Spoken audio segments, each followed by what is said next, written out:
नमस्कार, TCH live पर आपका स्वागत है। मैं हूं शालिनी। कथावाचक अनिरुद्धाचार्य जो ये कहता है कि 25 साल की लड़कियां 4 जगह मुंह मार चुकी होती हैं क्योंकि 25 साल में वो जवान हो जाती हैं और उनकी जवानी फिसलने लगती है। इस व्यक्ति को मैं कथावाचक कहना तो एक लड़की होने के नाते बिल्कुल पसंद नहीं करूंगी, क्योंकि जिस तरीके की बात हमारे देश की बेटियों के लिए और जिस तरीके की बात हमारे देश की महिलाओं के लिए इस व्यक्ति ने की है वो वाकई में बेहद शर्मनाक है और ऐसे व्यक्ति को कड़ी से कड़ी सजा मिलनी चाहिए। क्योंकि जिस तरीके से इस बयान को देने के बाद ये व्यक्ति अपनी सफाइयां पेश कर रहा है वो भी अपने आप में विवाद बन रही हैं। ये व्यक्ति कहता है कि जो ये बात मैंने जिस भाषा में कही है वो तो ऐसे गांव के चौक चौराहे पर कई लोग कहते हैं, ये मैंने गांव के शब्दों का इस्तेमाल किया था। तो क्या ये मुंह मारने वाला जो ये शब्द है क्या किसी गांव की भाषा होती है? किसी गांव के सभ्य समाज के अंदर क्या ये मुंह मारने जैसे शब्द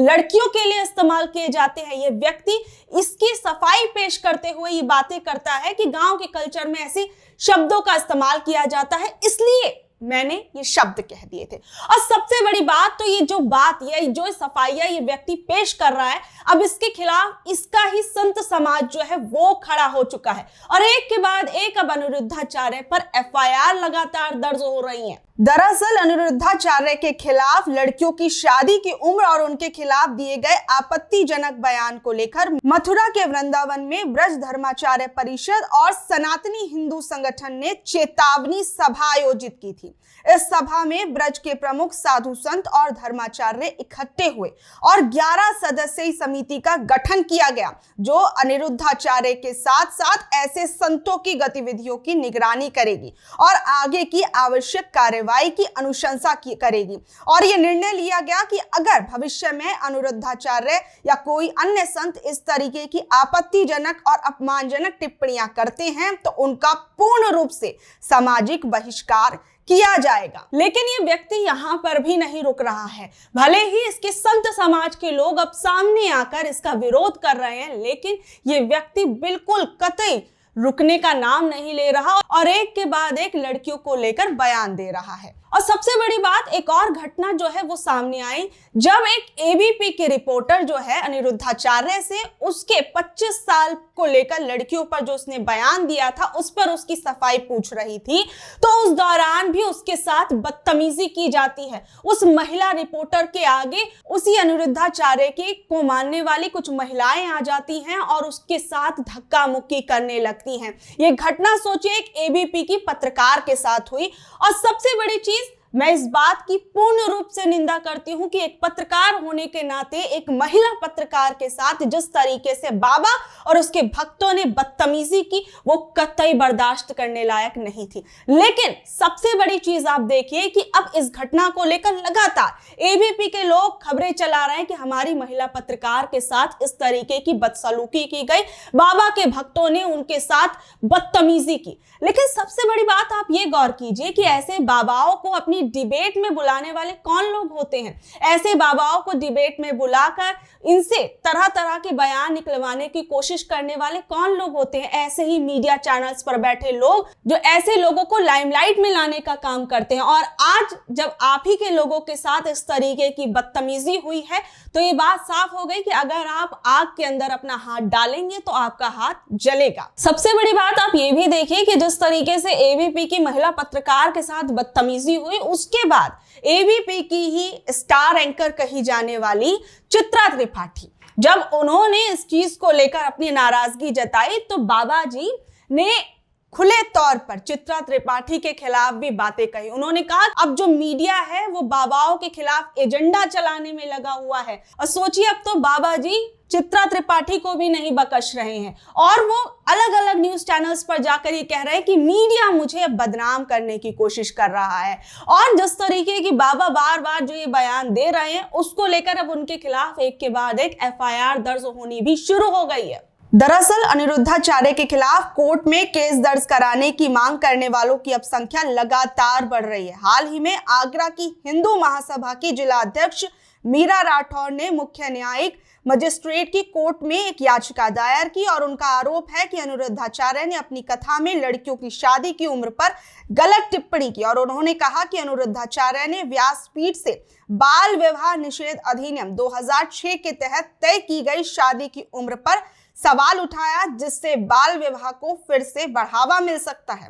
और महिलाओं की भावनाएं आहत हुई हैं। मीरा राठौर ने कहा कि उन्होंने 28 जुलाई को वृंदावन पुलिस को शिकायत दी थी, लेकिन पुलिस ने कोई कार्रवाई नहीं की है और इससे पहले बुधवार को महिला वकील प्रियदर्शनी मिश्रा और सौम्य शुक्ला भी इसी मामले में अनिरुद्धाचार्य के खिलाफ केस दर्ज कराने के लिए कोर्ट में याचिका दायर कर चुकी हैं। अब आप खुद देखिए कि ये बाबा जिस तरीके के बयान लड़कियों को लेकर देते हैं, लड़कियों के कैरेक्टर को लेकर देते हैं, लड़कियों के कपड़े पहनने को लेकर देते हैं, ये बाबा तब सामने नहीं आते जब बाबा राम रहीम और आसाराम जैसे रेप के दोषी जो हैं उनको पैरोल मिल जाती है। अभी हाल फिलहाल में आप देखिए कि बाबा राम रहीम जो है वो अपना बर्थडे मनाने के लिए 15 अगस्त को बर्थडे मनाने के लिए वो पैरोल पर फिर एक बार बाहर आ गया है। और आप ये खुद एक खबर देखिए कि 40 दिन के लिए जेल से फिर से जो रेप मर्डर का दोषी है राम रहीम वो फिर बाहर आ चुका है।